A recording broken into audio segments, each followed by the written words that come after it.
রব্বুল আলামিন বলেন, আপনি বলেন আমার ওই বান্দাদেরকে যারা জীবনের সীমাহীন পাপ করলো। বুজুর্গানি দ্বীন বলেন, সারা জীবনের পাপ অত বড় পাপ না। খুব খেয়াল করবেন, সারা জীবনের পাপাচার, নামাজ পড়ে নাই, রোজা রাখে নাই, নেশা করলো, নষ্টামি করলো, বদচরিত্র করলো, এই ধরনের বা আরো যত ধরনের সমস্ত পাপগুলো অত বড় পাপ না, আল্লাহ আমাকে ক্ষমা করবেন না, অথবা আল্লাহ অমুক ব্যক্তিকে ক্ষমা করবেন না, এই একটা কথা বা একটা ধারণা এর চাইতে বড় পাপ। নিজের ব্যাপারে হোক, অন্যের ব্যাপারে হোক।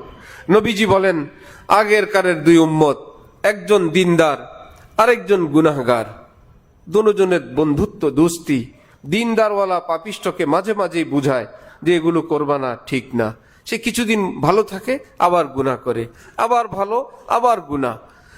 হঠাৎ একদিন গুনাহ লিপ্ত দেখে নেককার বন্ধু বলে বসলো যে আল্লাহর কসম, আল্লাহ তোকে ক্ষমা করবে না, এত সীমা লঙ্ঘন তুমি করো, এতবার তোমাকে বুঝাই, আল্লাহ পাক তোমাকে মাফ করবেন না। ইন্তেকাল হইল। রাসূল সাল্লাল্লাহু আলাইহি ওয়াসাল্লাম ইরশাদ করেন, আল্লাহ পাক দুজনকে ডাকলেন, নেককার মানুষটাকে ডাকলেন আর গুনাহগারকেও ডাকলেন। গুনাহগারকে জিজ্ঞেস করলেন যে তুমি কিছুদিন পর পর গুনাহ, তোমাকে বুঝানোর পর আবার গুনাহ, আবার গুনাহ, বিষয়টা কি বলো তো? আল্লাহ, আমি নফসের কারণে, শয়তানের কারণে গুনাহ করে ফেলি, কিন্তু আমার মনে একটা আওয়াজ আসে, আমার আল্লাহ একজন আছেন, আমাকে তিনি ক্ষমা করে দিবেন।